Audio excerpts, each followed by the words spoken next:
Welcome to CRE Fast 5 and today's discussion on single tenant net lease medical office properties. I'm Carly Iacono.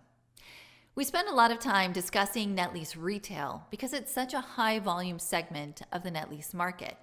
But single tenant net lease investments cover many asset classes. Today's episode will zero in on net lease medical office and perhaps open your eyes to a less talked about part of the market. Let's go. It's hard to conceptualize how much the U.S. actually spends on healthcare. In 2020, U.S. healthcare spending was $4.1 trillion. Of that massive number, roughly 20%, or $809 billion, was from physician and clinical services. Now, you could argue that 2020 was a unicorn year for healthcare, but in fact, the growth rate in spending was only moderately higher for physician services than in years prior. Add an aging population to our current spend patterns, and the forecast for physician services is off the charts. Currently, about 54 million Americans are over the age of 65, the latest census shows. By 2030, that number will rise to 74 million. So it's easy to conclude that the demand for healthcare services is only going to intensify. Now on to the investment side of the equation. Single-tenant medical office buildings are, office buildings, and they're not quite as quick to evaluate and compare as, say, your standard CVS. The leases can vary substantially. First, when reviewing a single-tenant opportunity, understand if the building is occupied by one practice or many practices wrapped into one master lease. Next, you'll need to understand who is backing the lease.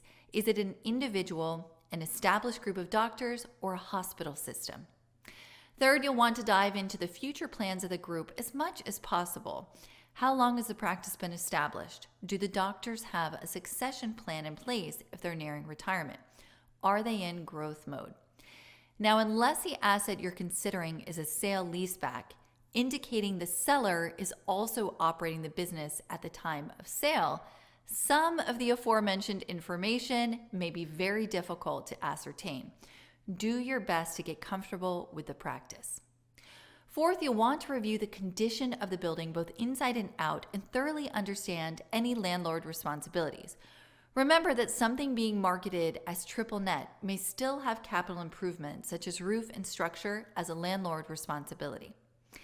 Additionally, a net lease property may require you as the property owner to perform the maintenance and then get reimbursed by the tenant.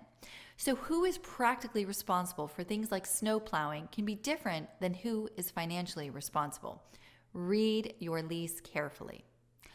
All in all, medical office tends to be a very sticky use, meaning the tenants do not move. Now, the sheer cost of fitting out a new building is a significant disincentive to relocating. The extensive plumbing and electrical fit out alone is substantial, not to mention the rebranding that would be required. So basically, doctors tend to stay put. Additionally, this is a sector that's proven to be recession-proof and very stable.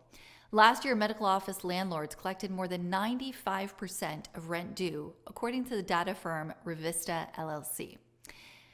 Finally, medical rents are trending higher, especially in concentrated areas around hospital systems, as new development has simply not kept up with tenant demand. Rents trending higher translate to a stronger long-term outlook for investors. Now, with any asset class, evaluating the opportunity on an individualized basis is crucial to sound investing. But as a sector, single-tenant net lease medical office may be something you've been missing. That was CRE Fast 5. I'm Carly Iacono. I'll see you soon.